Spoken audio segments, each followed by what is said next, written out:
va parler de l'auto-immunité et du déficit immunitaire comme un variable. À vous la parole. Merci Madame Mouddassir. Donc à mon tour, je tiens à remercier professeur Boussreha et Madame professeur Mouddassir qui ont pris l'initiative d'organiser cette journée de sensibilisation concernant le déficit immunitaire comme un variable, qui est une pathologie assez fréquente chez l'adulte et qui est encore mal connue et donc très sous-diagnostiquée. Et comme vous l'avez constaté depuis le début de cette journée, le terme auto-immunité est sorti dans pratiquement toutes les présentations. Donc l'auto-immunité est assez fréquente dans le déficit humain variable. On va essayer de parler de ça dans cette communication.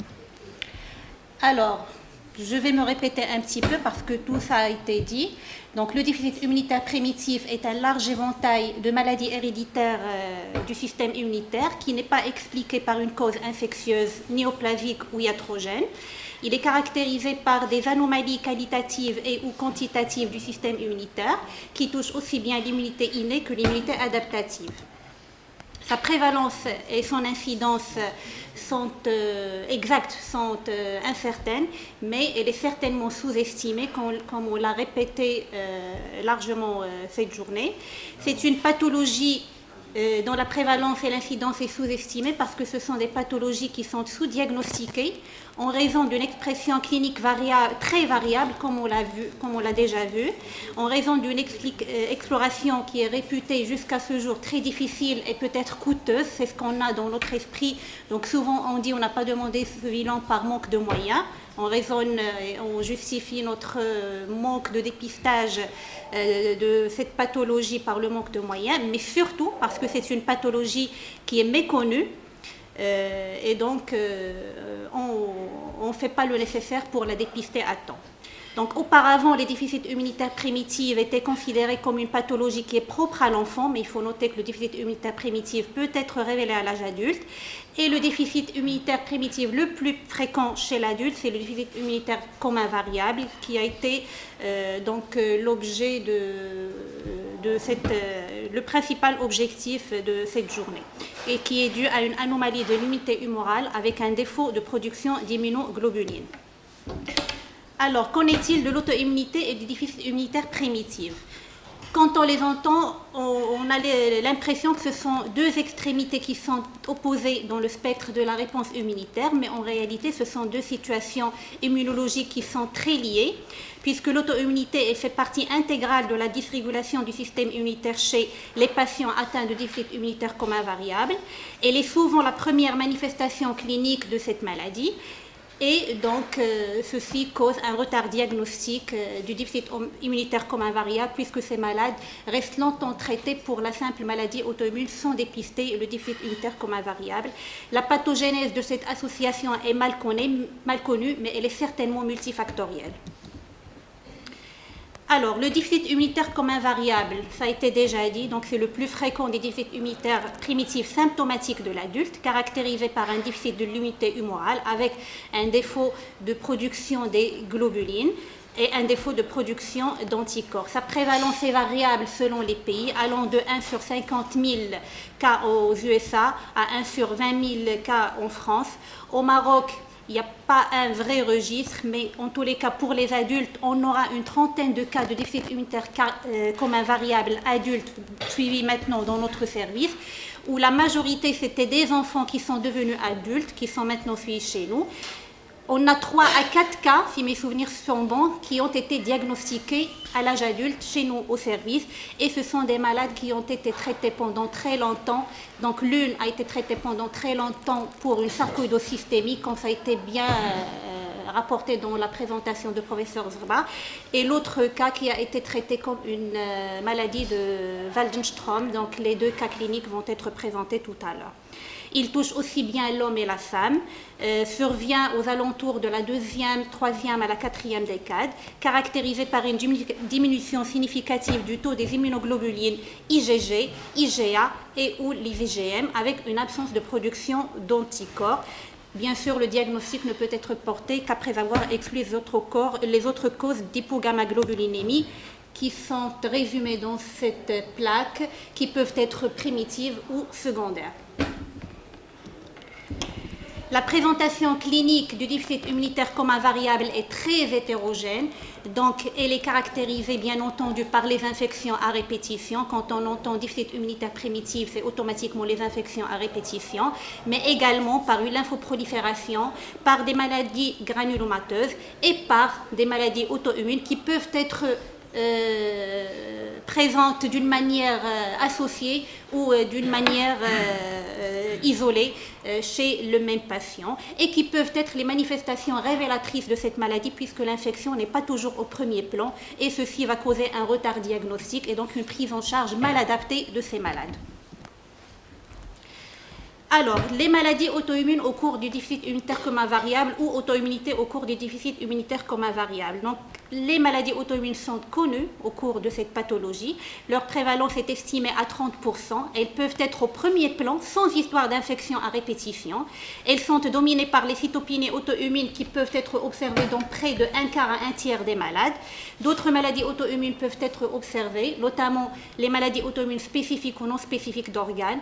Ces maladies peuvent mimer les maladies auto-immunes du sujet immunocompétent, avec notamment certaines spécificités qu'on va détailler par la suite, et elles posent un problème diagnostique, puisque ces malades ont peu ou pas d'auto-anticorps, chose qui nous tient à cœur dans le diagnostic des maladies auto-immunes. Le mécanisme physiopathologique reste inconnu et il apparaît paradoxal, puisque tous on va se poser la même question: comment ces malades qui ont un déficit immunitaire comme un variable dont la définition principale est une absence de production d'anticorps, comment ils vont produire des auto-anticorps qui vont s'attaquer aux antigènes de soi et qui vont produire par la suite des destructions tissulaires qui définissent les maladies auto-immunes? Question à laquelle on va essayer de répondre.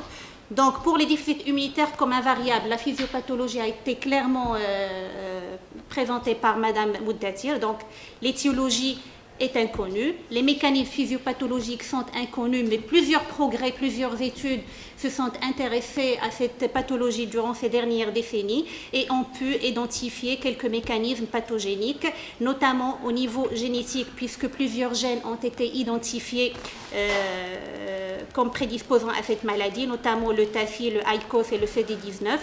Le phénotype immunologique de cette maladie est très hétérogène. Donc, durant cette maladie, on va noter un défaut de maturation des lymphocytes B, avec une expansion des lymphocytes B naïfs, CD27, aux dépens des lymphocytes B mémoire qui vont être diminués. Pour la population T, quant à elle, circulante, quant à elle, elle sera plutôt de type mémoire et elle sera toujours activée. Mais en fait, le mécanisme exact reste inconnu. Plusieurs questions restent posées.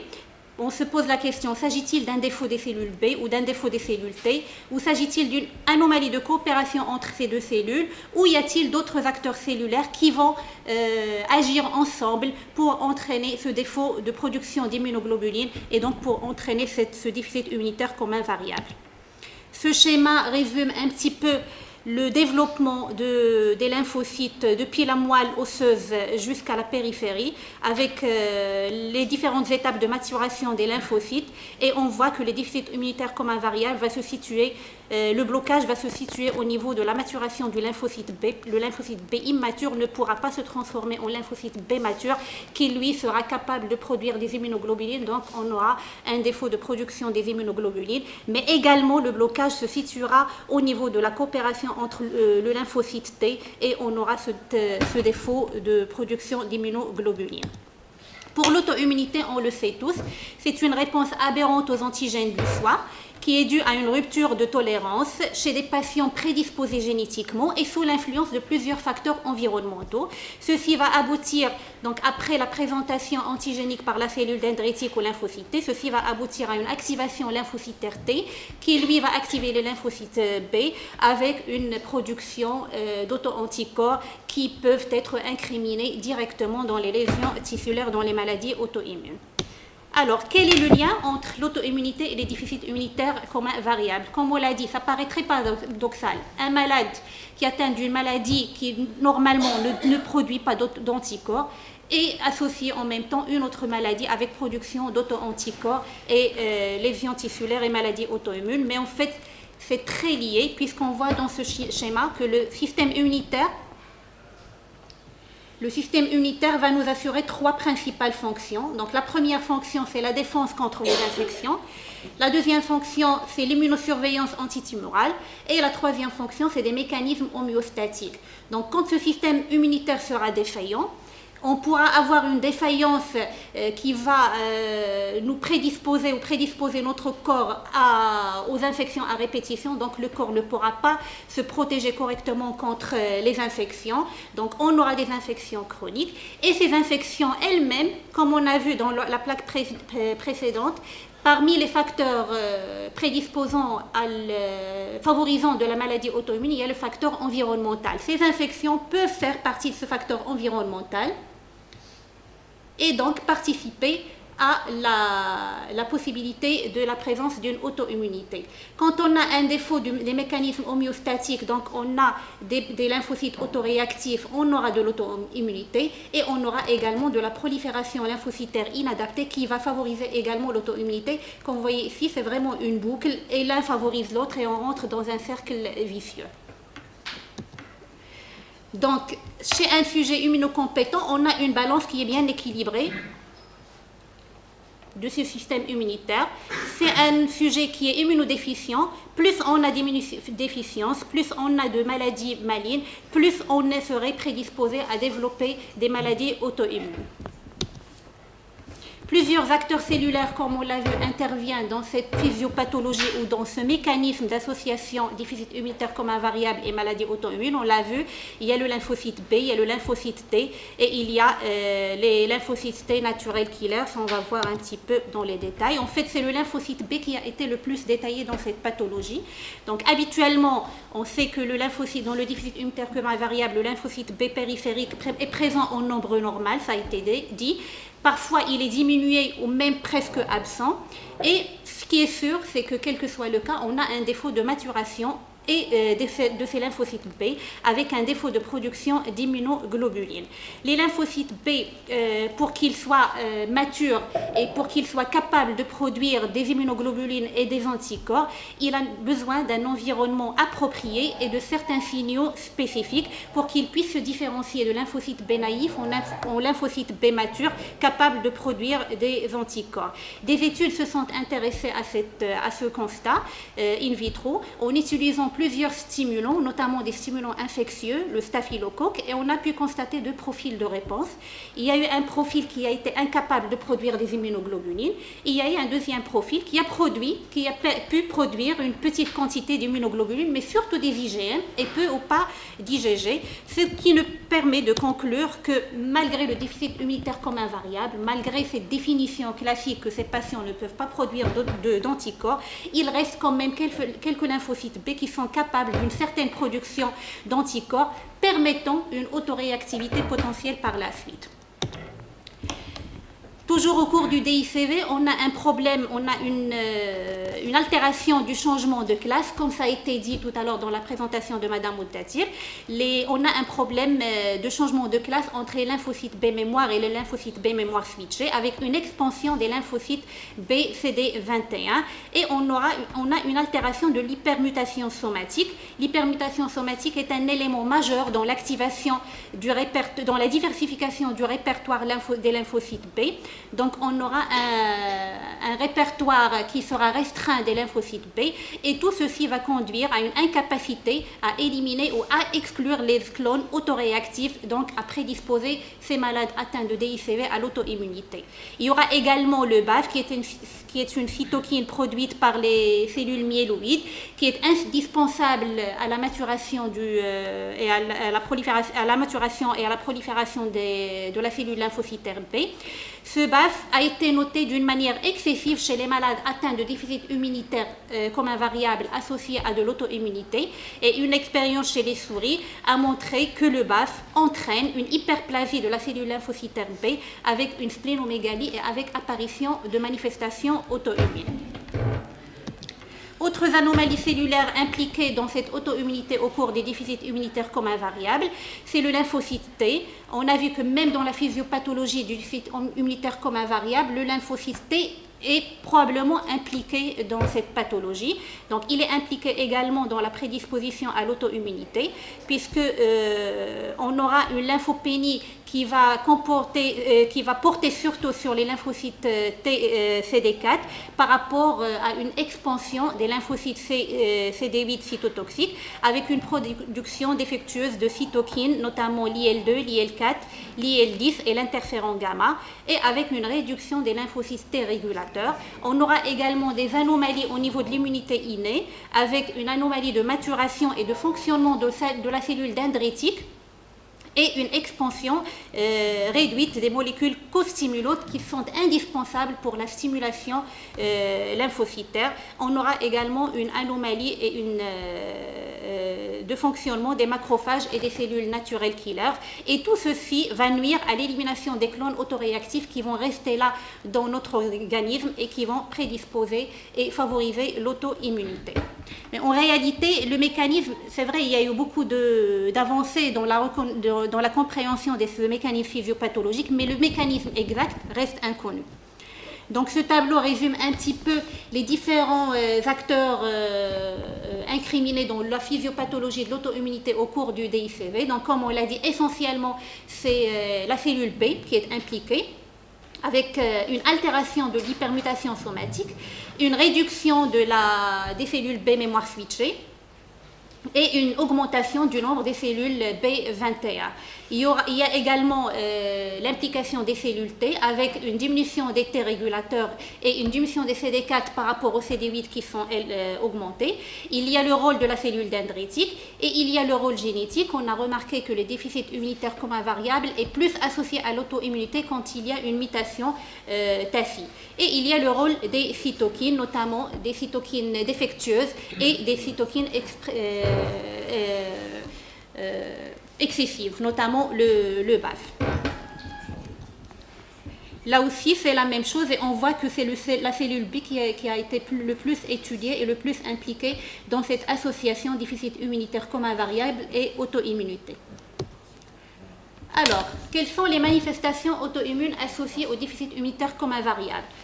Donc, on voit que, comme ça a été dit, la présentation clinique est très variable. Donc, à côté des infections qui sont la principale manifestation clinique, mais qui peut manquer dans le déficit immunitaire variable ou être présente mais ne pas être au premier plan, il y a les manifestations lymphoprolifératives, les manifestations granulomateuses, les complications tumorales et il y a les manifestations auto-immunes, comme j'ai dit, dont la prévalence est estimée, peut aller jusqu'à 30% et elles sont dominées par les cytopénies auto-immunes. On peut avoir également une atteinte digestive auto-immune, une atteinte cutanée auto-immune. Ce tableau résume un petit peu les différentes manifestations auto-immunes rencontrées au cours du déficit immunitaire commun variable et on voit qu'elles sont dominées par les cytopénies auto-immunes, notamment le purpura thrombopénique immunologique et on peut avoir une polyarthrite, un lupus, un syndrome de Sjögren, un vitiligo ou une alopécie. On va voir un petit peu dans les détails ces différentes manifestations. Là, c'est la même chose. Donc, on a dit que la première manifestation auto-immune au cours du déficit immunitaire commun variable, ce sont les cytopénies auto-immunes. Donc, on aura une auto-immunité hématologique. Donc, ces cytopénies se voient dans 4 à 20% des cas, dominées par le purpura thrombopénique immunologique, puis l'anémie hémolytique auto-immune. La neutropénie auto-immune, quant à elle, est peu fréquente. Donc, le PTI est observé dans 2 à 14% des cas. Les anémies hémolytiques auto-immunes sont observées dans 1 à 8% des cas. Quand ils sont associés, on aura le syndrome d'Evans, qu'on peut voir aussi bien dans le déficit immunitaire commun variable ou dans le lupus érythémateux systémique. Elles ont la caractéristique d'être récidivantes. Elles précèdent souvent le diagnostic du déficit immunitaire commun variable. Leur phénotype est particulier parce qu'on aura moins de complications infectieuses. Donc, ce sont les malades qui ont des cytopénies auto-immunes auront moins de complications infectieuses. Donc, probablement, qu'on ne va pas trouver un autre interrogatoire et probablement on ne va pas penser au diagnostic d'un déficit immunitaire commun variable. Souvent associé à des splénomégalies, hépatomégalie ou à une lymphoprolifération et qui sera due à une réaction granulomateuse et dont l'histologie serait corrélée avec un taux élevé d'IgM. et plus de la moitié des patients atteints de déficit immunitaire commun variable avec granulome auraient des cytopénies auto-immunes. Donc il ne faut pas hésiter à penser au déficit commun variable devant des cytopénies, surtout quand elles sont associées aux manifestations granulomateuses. Alors, les patients ayant une cytopénie auto-immune, ils ont un déficit plus marqué au niveau des lymphocytes B mémoire switchés, CD27, au niveau de la zone marginale, et ils ont un déficit également en CD4, donc les T naïfs, avec une augmentation des lymphocytes B CD21 et une augmentation des lymphocytes CD4 HLA-DR avec une baisse des T régulateurs. Ceci va entraîner une rupture des mécanismes qui seraient à l'origine de l'induction et du maintien de la tolérance périphérique et centrale. Le traitement de ces cytopénies auto-immunes au cours du déficit immunitaire commun variable ne diffère pas du traitement des cytopénies auto-immunes classiques qu'on a l'habitude de voir dans notre exercice quotidien. Donc, à côté de la substitution en immunoglobuline, puisque c'est une maladie déficitaire, donc il faut substituer en immunoglobuline, il y a le traitement classique, donc les corticoïdes, soit par voie orale, soit par voie intraveineuse sous forme de bolus. Il y a les anti-CD20 qui sont également indiqués dans ces cytopénies. La splénectomie, quant à elle, il faut toujours peser le pour et le contre. Vaut mieux l'éviter parce qu'il y aura une susceptibilité accrue aux infections. Quand elle est indiquée, quand on n'a pas le choix, on peut la faire, mais vaut mieux la laisser en dernier lieu. La substitution, comme on dit, aux immunoglobulines s'impose et elle permet parfois de réduire les récidives de ces cytopénies auto-immunes. D'autres manifestations auto-immunes au cours du déficit immunitaire commun variable, c'est les manifestations rhumatologiques ou les conjectivites, notamment la polyarthrite. Ce n'est pas une vraie polyarthrite rhumatoïde, c'est comme dans la sarcoïdose-like, c'est une polyarthrite rhumatoïde-like. Elle ressemble beaucoup à la polyarthrite rhumatoïde ou à l'arthrite juvénile idiopathique chez l'enfant. Aussi bien au niveau de la clinique, c'est une polyarthrite bilatérale fixe, additive, déformante, qu'au niveau radiologique, puisqu'on peut avoir des destructions radiologiques. Par contre, la particularité, c'est que le bilan immunologique va être négatif. On aura des anticorps nucléaires négatifs, un facteur rhumatoïde négatif et même des anti-CCP qui seraient négatifs. L'autre particularité, c'est au niveau histologique, puisque les anomalies synoviales vont être différentes de la classique polyarthrite rhumatoïde qu'on connaît. On aura une hyperplasie synoviale avec une prolifération capillaire sans infiltrat lymphocytaire, avec peu ou pas de lymphocytes B ou de lymphocytes TCD8. C'est ça la particularité de la polyarthrite au cours du déficit immunitaire commun variable. Deuxième maladie qu'on peut rencontrer au cours du déficit immunitaire commun variable, c'est le lupus érythémateux systémique. En fait, il est moins commun au niveau du déficit immunitaire commun variable. Il se voit surtout dans le déficit en complément. Mais il y a des études qui ont rapporté l'association déficit immunitaire commun variable avec lupus. Notamment, il y a eu 18 cas patients atteints de cette association qui a été rapportée. Et ça ne diffère pas du lupus chez les patients immunocompétents. Fréquence accrue chez les femmes par rapport aux hommes. Donc, plus de 80% des patientes étaient des femmes. Chez ces patients, 60% ont un nombre réduit également là du lymphocyte B et 50% des patients vont développer la maladie, donc le déficit immunitaire primitif, 5 ans après le diagnostic du lupus. Le diagnostic donc peut précéder l'apparition du déficit et parfois on a le contraire, on diagnostique le déficit immunitaire commun variable et c'est par la suite au cours de l'évolution que le malade va faire un lupus érythémateux systémique qu'on va diagnostiquer. Le symptôme le plus fréquent là qui peut se voir, c'est les infections pulmonaires parce que on sait que les malades lupiques, c'est la maladie auto-immune qui prédispose le plus à l'infection par rapport à toutes les autres maladies auto-immunes associées à un déficit immunitaire commun variable. Donc la prédisposition à l'infection est encore plus importante. Donc le symptôme le plus fréquent, c'est l'infection pulmonaire. Paradoxalement, dans la littérature, il a été décrit que le développement de déficit immunitaire commun variable pourrait entraîner une diminution de l'activité de la maladie lupique, suggérant le rôle de la perte des lymphocytes B ou des anticorps fonctionnels au cours de la maladie déficitaire. ce qui va entraîner une rémission ou une accalmie de la maladie lupique.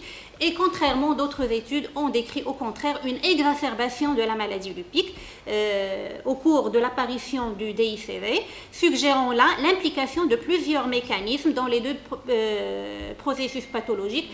Peut-être que on sait que le lupus chez nous, souvent les poussées sont déclenchées par l'infection. Le déficit immunitaire comme variable prédispose à l'infection et l'infection va aggraver la maladie lupique et on rentre dans le même cercle vicieux. Donc infection qui aggrave la maladie lupique et maladie lupique qui aggrave l'infection et ça paraît logique. Autre maladie ou autre connectivité associée au déficit immunitaire commun variable, c'est le syndrome de Sjögren qui peut être observé dans 1 à 9% des cas. Là aussi, c'est pratiquement la même maladie que chez le sujet immunocompétent. La seule particularité, c'est qu'on aura plus de lymphoprolifération et on aura plus de risque de transformation lymphomateuse. Pour ce qui est des manifestations digestives auto-immunes associées au déficit immunitaire commun variable, elles sont plus importantes que les maladies auto-immunes, que les conjonctivites. Elles se voient dans 20 à 60% des cas. Là aussi, elles peuvent être révélatrices de la maladie. Là aussi, elles peuvent mimer la maladie digestive du sujet immunocompétent avec certaines particularités histologiques et thérapeutiques.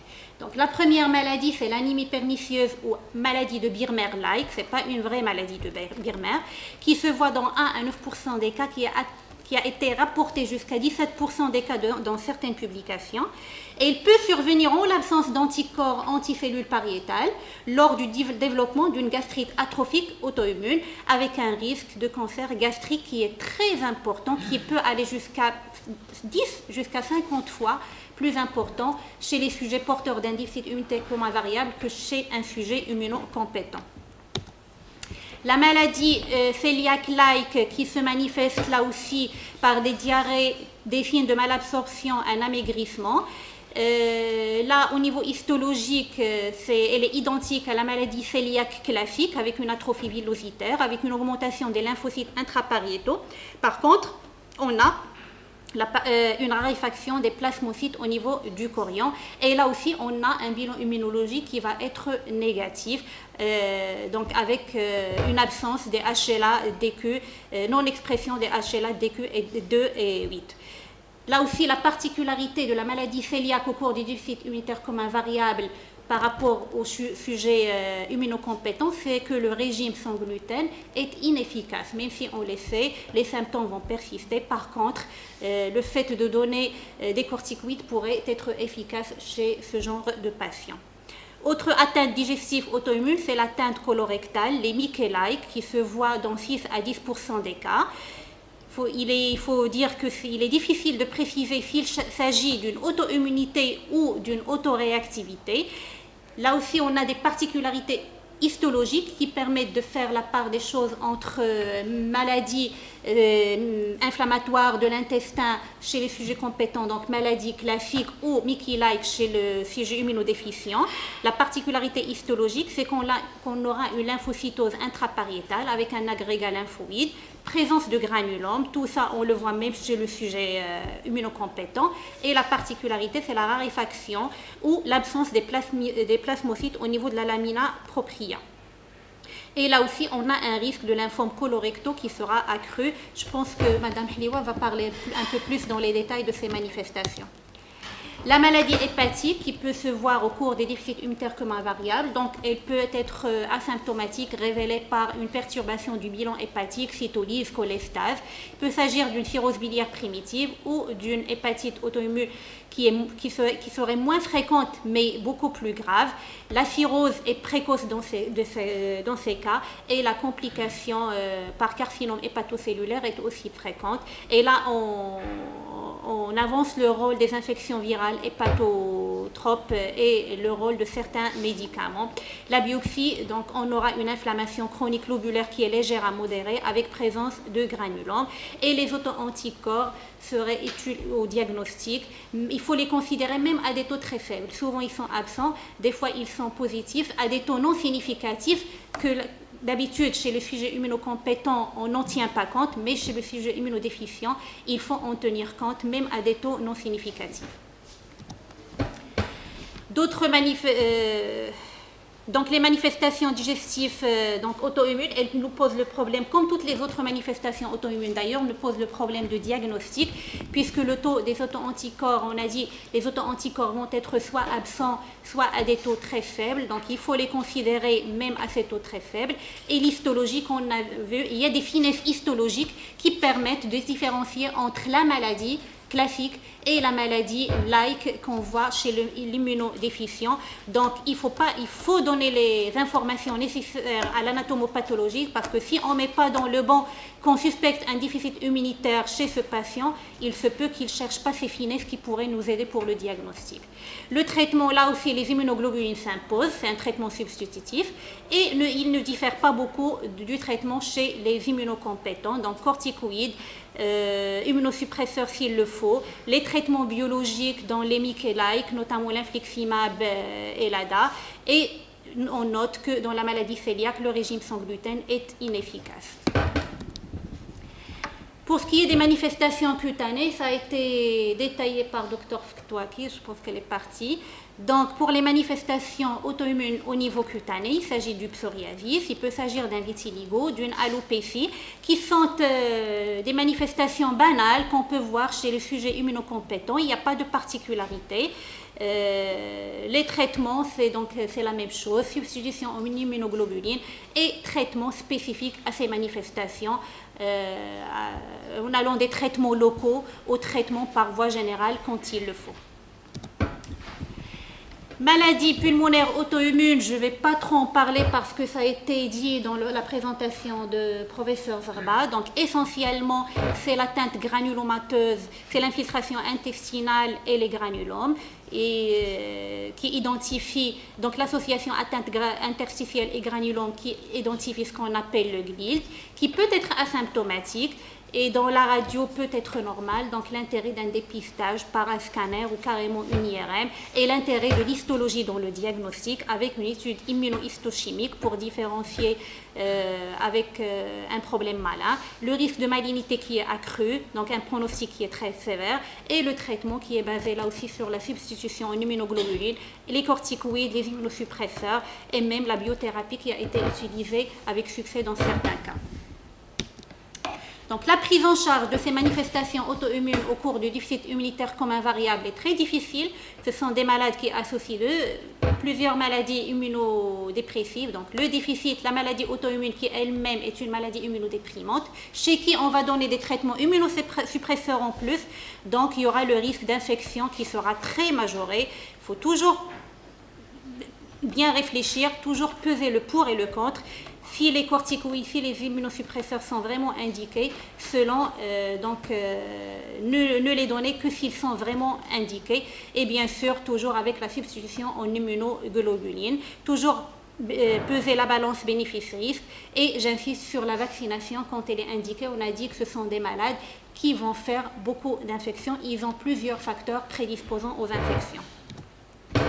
Ce tableau nous résume un petit peu les différentes manifestations cliniques et les différents traitements proposés. Comme vous voyez, ils ne diffèrent pas beaucoup des traitements qu'on donne aux sujets immunocompétents, bien sûr, en association avec les immunoglobulines, donc comme traitement substitutif. Alors, en conclusion, on va dire que l'association, comme vous avez vu, des maladies auto-immunes et des déficits immunitaires comme invariables, elle n'est pas fortuite, elle est connue, elle est fondue. Donc ça part du même système immunitaire. Le mécanisme, c'est vrai, il reste obscur, mais il est de mieux en mieux compris. Il peut s'agir de... Ces maladies auto-immunes peuvent être révélatrices du DICV. Elles peuvent être spécifiques ou non spécifiques d'organes. Elles sont dominées essentiellement par les cytopénies auto-immunes où le dépistage du déficit immunitaire comme invariable doit être systématique. Chaque fois qu'on diagnostique une cytopénie auto-immune, il faut dépister le déficit immunitaire comme invariable. Dans les autres pathologies, on a dit, quand on a une particularité histologique où on revient à ce mot qu'a répété le professeur Fouhatoul durant toute la matinée, inhabituelle, manifestation clinique inhabituelle, grave, inhabituelle par sa gravité, par sa précocité, par le fait qu'elle soit présente dans la famille. J'ai oublié de dire que sur le plan génétique, il y a des familles chez qui on va trouver quelqu'un qui a un déficit immunitaire commun variable et un autre membre de la famille qui n'aura pas le déficit mais qui aura une maladie auto-immune. Donc il y a un terrain génétique qui est commun à ces pathologies. Donc ne pas hésiter à creuser l'interrogatoire pour pouvoir sortir des éléments qui pourraient nous orienter vers le diagnostic. Il pose des problèmes diagnostiques aussi bien au niveau du déficit immunitaire commun variable qu'au niveau de la maladie auto-immune. Pour le déficit, il n'y a pas les infections au premier plan. Donc, et au fond de nous, c'est automatique. Quand on entend déficit, on attend l'infection. Donc, du coup, on ne pense pas au diagnostic. Il faut savoir que ces infections peuvent manquer. Donc, le dépistage doit être fait par des simples bilans.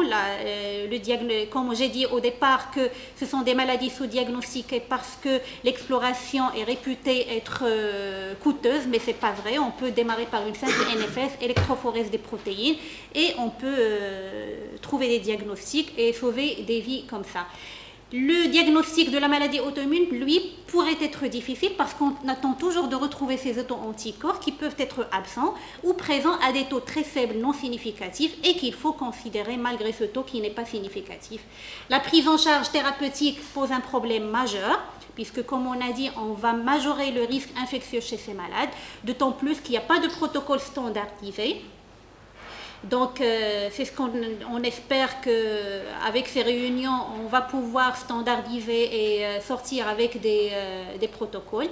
Je souligne et j'insiste sur la vaccination chez malades et je souligne également sur la coopération multidisciplinaire. Je vous remercie.